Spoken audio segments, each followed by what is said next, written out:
Stone base की मरम्मत और लॉजिस्टिक्स के बहाने अपने चाचा और चाची से पहले ही संपर्क कर लिया था। वे कयामत के बारे में नहीं जानते थे। उन्हें लगा कि मैं उन्हें कुछ दिनों के लिए काम पर बुला रहा हूँ। कॉन्वॉय 20 मिनट में पहुंचेगा। शू शियोदाओ के होंठ कांपे, पर उसके मुंह से कोई शब्द नहीं निकला। पिछली जिंदगी में लाल चांद आने के बाद शू शियोदाओ ने अपने माता पिता को बचाने की पूरी कोशिश की थी, लेकिन दक्षिणी शहर की पुरानी सड़कें म्यूटेंट चूहों से भर चुकी थी। अंत में उसे सिर्फ अपने पिता का टूटा हुआ पाना और माँ का पुराना एप्रण ही मिला। उसके बाद शू शियोदाओ पागलों की तरह दैत्यों को मारता रहा, जब तक कि वह खुद दैत्यों के डेरे में नहीं मारा गया। इस बार मैं उन्हें वह दर्द दोबारा महसूस नहीं होने दूंगा। मैंने उसके कंधे पर हाथ रखा। चिंता मत करो, इस बार मैं उन्हें पहले ही यहाँ ले आया हूँ। शू शियोदाओ ने सिर झुका लिया। उसके कंधे कांप रहे थे। कुछ देर बाद उसने सिर उठाया और नम आंखों से कहा, भैया शुक्रिया। मैं थोड़ा मुस्कुराया। जियांग शिनई चुपचाप यह सब देख रही थी। फिर उसने धीमी आवाज में पूछा, और मेरे पिता? डॉक्टर जियांग इस समय पूरी तरह सुरक्षित हैं। क्या तुम मेरे पिता को जानते हो? Dragon country energy research institute के डॉक्टर जियांग चेंगयुआन। आधा महीना पहले उन्हें सेना द्वारा क्योटो भूमिगत बेस ले जाया गया था। वे एक शीर्ष गुप्त ऊर्जा कोर प्रोजेक्ट पर काम कर रहे हैं। वह इस समय सबसे सुरक्षित स्थानों में से एक है। और जहां तक तुम्हारी माँ की बात है, मैं थोड़ा रुका। जियांग शिनई की माँ का निधन बहुत पहले हो गया था। ये उसके दिल का एक गहरा घाव था। उसने आगे कोई सवाल नहीं पूछा, बस धीरे से सिर हिला दिया। मैं समझ गई। मैंने उन दोनों को देखा और मेरी आवाज गंभीर हो गई। अब से ब्लैकस्टोन बेस पूरी तरह बंद रहेगा, कोई भी बाहर नहीं जाएगा। शू शियोदाओ ने गहरी सांस ली और सिर हिलाया। जियांग शिनई ने भी अपनी पीठ पर बने 9 स्वर्गीय देवी के टैटू को धीरे से छुआ। मैंने खिड़की से बाहर रात के अंधेरे को देखा। सब तैयारी हो चुकी है, अब बस समय का इंतजार है। अगली सुबह ब्लैकस्टोन बेस का भूमिगत क्षेत्र। शू शियोदाओ के माता पिता को सबसे सुरक्षित कमरे में ठहराया गया था। शू जियांगुओ अपनी जवानी में सैनिक रह चुके थे। भले ही उन्हें नहीं पता था कि क्या होने वाला है, लेकिन बेस की सुरक्षा देखकर उन्हें गड़बड़ का एहसास हो गया था। उन्होंने ज्यादा सवाल नहीं पूछे, बस शू शियोदाओ के कंधे थपथपाकर कहा, मालिक के साथ ईमानदारी से काम करो। ली गुइलान सुबह से ही रसोई में व्यस्त थी। उन्होंने हमारे लिए पकौड़े बनाए थे। शू शियोदाओ रोते रोते खा रहा था, लेकिन उसके चेहरे पर मुस्कान थी। कयामत से पहले अपनों के साथ गरम खाना खाना कई लोगों का आखिरी सपना होता है। कल रात मैंने सारा सामान अपने विशेष स्पेस में जमा कर लिया था। बेस का 10 टन भारी टाइटेनियम मिश्र धातु का मुख्य दरवाजा सुबह सुबह पूरी तरह सील कर दिया गया। पूरा भूमिगत बेस रोशनी से जगमगा रहा था। वर्षों से बंद पड़ा भूमिगत ऊर्जा कोर अब पूरी तरह से काम कर रहा था। मॉनिटर स्क्रीन पर बाहर का 360 डिग्री व्यू दिख रहा था। शू शियोदाओ पकौड़े खाते हुए मॉनिटर देख रहा था। जियांग शिनई बड़ी स्क्रीन के सामने खड़ी होकर रक्षा प्रणालियों की जांच कर रही थी। उसकी पीठ का टैटू पूरी तरह ठीक हो चुका था। उसकी शांत शख्सियत में एक अजीब सा तेज आ गया था। तभी मेरे फोन पर एक लाइव स्ट्रीम का नोटिफिकेशन आया। शू रुई फिर से लाइव आया था। वह अभी भी शहर के एक आलीशान विला में पार्टी कर रहा था। झूमर की रोशनी, शैंपेन, संगीत, खूबसूरत लड़कियां, पार्टी में सब कुछ बेहद भव्य था। मैंने समय देखा, लाल चांद आने में 1 घंटे से भी कम समय बचा था। शू रुई ने झाओ यूजिंग को बाहों में भरकर कैमरे के सामने हंसते हुए कहा, दोस्तों देखो, पागल त्सिन लैन अब तक किसी गुफा में छुपा होगा, राशन जमा कर रहा होगा और टैटू बनवा रहा होगा। क्या उसे सच में लगता है कि दुनिया खत्म होने वाली है? हाँ, झाओ यूजिंग उसकी बाहों में हंसते हुए बोली, शू भैया आप भी ना, मैं तो बस ये देखना चाहती हूँ कि कल वह क्या बहाना बनाएगा। शू रुई ने हाथ में पकड़ा शराब का गिलास घुमाया और बेशर्मी से हंसा, अगर आज रात कुछ नहीं हुआ तो कल मैं खुद जाकर उसकी गुफा को तबाह कर दूंगा और उसे पागल खाने भेज दूंगा। लाइव चैट में हंसी और मजाक का दौर चल रहा था, लेकिन ब्लैकस्टोन बेस के अंदर केवल मशीनों की धीमी गूंज सुनाई दे रही थी। मैंने अपनी घड़ी देखी, 23:59 लाल चांद आने में केवल 10 सेकंड बाकी थे। बाहर की दुनिया जश्न मना रही थी, लेकिन बेस के अंदर सन्नाटा था। 10 सेकंड बाद मैंने अपने कांटा छुरी नीचे रख दिए। उल्टी गिनती 0 पर पहुंच गई। एक भयानक गूंज के साथ पूरी धरती कांप उठी। लाइव स्ट्रीम में शू रुई की हंसी अचानक रुक गई, क्योंकि विला की कांच की खिड़की के बाहर वह चमकता हुआ गोल चांद अचानक खूनी लाल रंग में बदल गया, जैसे आसमान में खून से भरी आंख जम गई हो। इसके तुरंत बाद जमीन की दरारों से गाढ़ा काला धुआं निकलने लगा। धुएं ने पल भर में पूरे जियांगझो शहर को ढक लिया। ये क्या बकवास है? चांद लाल कैसे हो गया? शू रुई डर के मारे चीख पड़ा। उसके हाथ से शराब का गिलास गिरकर टूट गया। तभी झाओ यूजिंग की गोद में बैठा छोटा कुत्ता अचानक किसी खूंखार जानवर की तरह गुर्राने लगा। लाखों लोगों के देखते ही देखते उस छोटे कुत्ते का शरीर किसी गुब्बारे की तरह फूलने लगा। उसकी पीठ से काले कांटे निकल आए, आंखें खूनी लाल हो गईं और मुंह में नुकीले दांत आ गए। उस दानव ने झाओ यूजिंग पर हमला कर दिया। उसके पंजे ने उसकी झाओ यूजिंग के कंधे को फाड़ दिया और उसे जमीन पर पटक दिया। कैमरा हिलने लगा और दर्दनाक चीखें गूंजने लगी, शू भैया मुझे बचाओ। झाओ यूजिंग का चेहरा पीला पड़ गया। उसने मदद के लिए हाथ बढ़ाया, लेकिन शू रुई डर के मारे पीछे हट गया और सीढ़ियों की तरफ भागने लगा। उसने झाओ यूजिंग का हाथ भी झटक दिया और ऊपर भाग गया। झाओ यूजिंग जमीन पर पड़ी तड़प रही थी। उसका कंधा खून से लथपथ था। मुझे बचाओ। लेकिन शू रुई तो अपनी जान बचाकर भाग चुका था। वह दानव फिर से उसकी तरफ बढ़ा। उसकी लाल आंखें उस पर टिकी थीं। लाइव चैट में हंगामा मच गया, बचाओ, शू रुई अकेले कैसे भाग गया?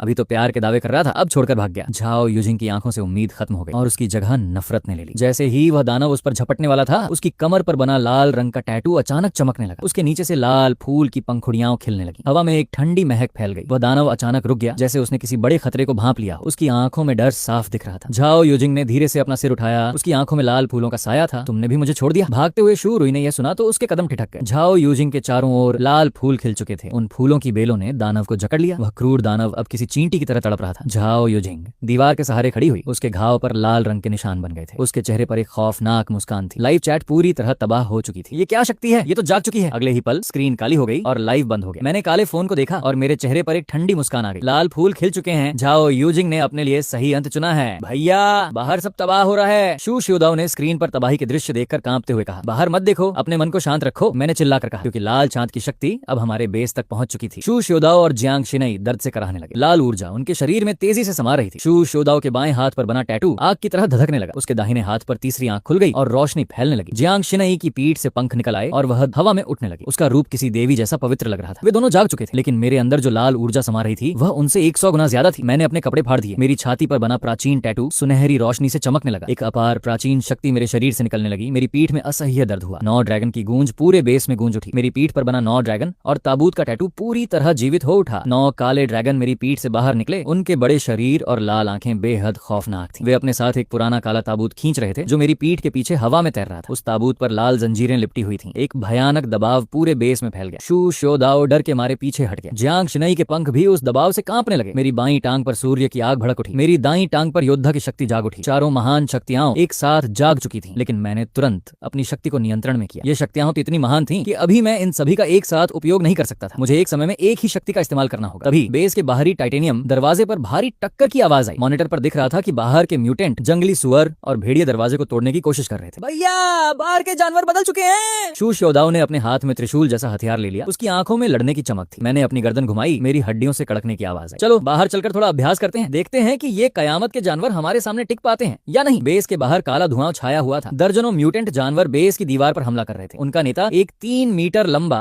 विशाल सुअर था जिसकी त्वचा पर काले कांटे थे। उसकी हर टक्कर से जमीन हिल रही थी। बेस का दरवाजा धीरे से खुला। मैं अपने नंगे सीने के साथ बाहर निकला। मेरे साथ शू शियोदाओ और जियांग शिनई भी थे। इंसानों की गंध पाते ही जानवरों ने हमला रोक दिया और हमारी तरफ देखा। वह विशाल सुअर दहाड़ता हुआ एक भारी टैंक की तरह मेरी तरफ बढ़ा। भैया संभल के, वो बहुत ताकतवर है। शू शियोदाओ आगे बढ़ने लगा, लेकिन मैंने उसे रोक दिया। पीछे हटो। मैं बिना हिले वहीं खड़ा रहा। जैसे ही उस सुअर के नुकीले दांत मेरी छाती तक पहुंचे, मैंने बिना किसी दिखावे के अपना दाहिना हाथ उठाया और घूंसा बांधा। प्राचीन शक्ति। मेरी छाती का टैटू चमका और मेरे घूंसे पर एक विशाल आकृति बन गई। मैंने एक जोरदार घूंसा सीधा उस सुअर के सिर पर दे मारा। एक जोरदार धमाके के साथ मेरी मुक्की उसकी खोपड़ी में धंस गई। उस भयानक शक्ति ने उसकी खोपड़ी को अंदर तक चकनाचूर कर दिया। वह कई टन भारी दानव बिना चीखे ही मेरे कदमों में ढेर हो गया। एक ही बार में उस विशाल राजा का काम तमाम। तभी मेरी पीठ से 9 ड्रैगन की गूंज फिर सुनाई दी। 9 ड्रैगन और ताबूत का साया मेरे पीछे प्रकट हुआ। दबाव, मैंने आदेश दिया। एक भयानक दबाव पूरे जंगल में फैल गया। छोटे म्यूटेंट जानवर उस दबाव को सह नहीं पाए और जमीन पर गिरकर तड़पने लगे। 10 सेकंड के अंदर सारे के सारे जानवर मारे गए। शू शियोदाओ हैरानी से देखता रह गया। भैया आप तो कमाल है। जियांग शिनई की आंखों में भी हैरानी साफ दिख रही थी। मैंने कोई जवाब नहीं दिया, बस उस मृत सुअर के पास गया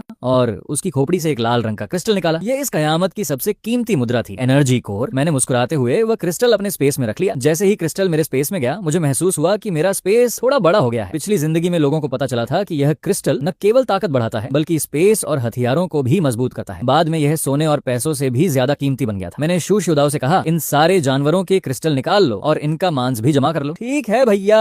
शू शियोदाओ खुशी से काम में लग गया। तभी रास्ते पर से भागते हुए लोगों के चिल्लाने की आवाज आई, बचाओ, हमें बचाओ। कुछ बदहाल लोग भागते हुए हमारी तरफ आ रहे थे। उनके पीछे चीते जितने बड़े विशाल म्यूटेंट कीड़े पड़े हुए थे। मैंने ध्यान से देखा तो आगे भाग रहा मोटा आदमी वही ठेकेदार था जिसने बेस का काम किया। पिछली जिंदगी में इस नीच इंसान ने अपनी जान बचाने के लिए मुझे जानवरों के आगे फेंक दिया था। मालिक बचाओ, हमें अंदर आने दो, हम सब एक ही शहर के हैं, हमें मरने मत दो। मैं चुपचाप खड़ा रहकर उसे देखता रहा। बचाओ, पिछली जिंदगी में जब तुमने मुझे ढकेला था तब तुम्हें दया नहीं आई थी। वह मोटा आदमी डर के मारे कांपने लगा। उसे समझ नहीं आया कि मैं किस बात का जिक्र कर रहा हूँ, लेकिन मेरी आंखों का खौफ वह समझ गया। मैंने अपना हाथ उठाया। मेरा बेस कचरा जमा करने के लिए नहीं है। मैंने छुटकी बजाई और बेस की दीवार से लाखों वोल्ट का करंट दौड़ गया। पीछे आ रहे विशाल कीड़े उस करंट की चपेट में आकर राख हो गए। वह मोटा आदमी घुटनों पर गिर पड़ा। मुझे माफ कर दो, मुझसे गलती हो गई। मैंने उसकी तरफ देखना बंद कर दिया। मैं बेगुनाहों को नहीं मारूंगा, लेकिन अपने दुश्मनों को कभी नहीं बचाऊंगा। मैं पीछे मुड़ा और बेस के अंदर जाने लगा। भारी दरवाजा धीरे धीरे बंद हो गया और बाहर की चीखें सन्नाटे में बदल गईं। लाल चांद का तीसरा दिन। बाहर की दुनिया अब नरक बन चुकी थी। सड़कें तबाह हो चुकी थीं और म्यूटेंट जानवर हर तरफ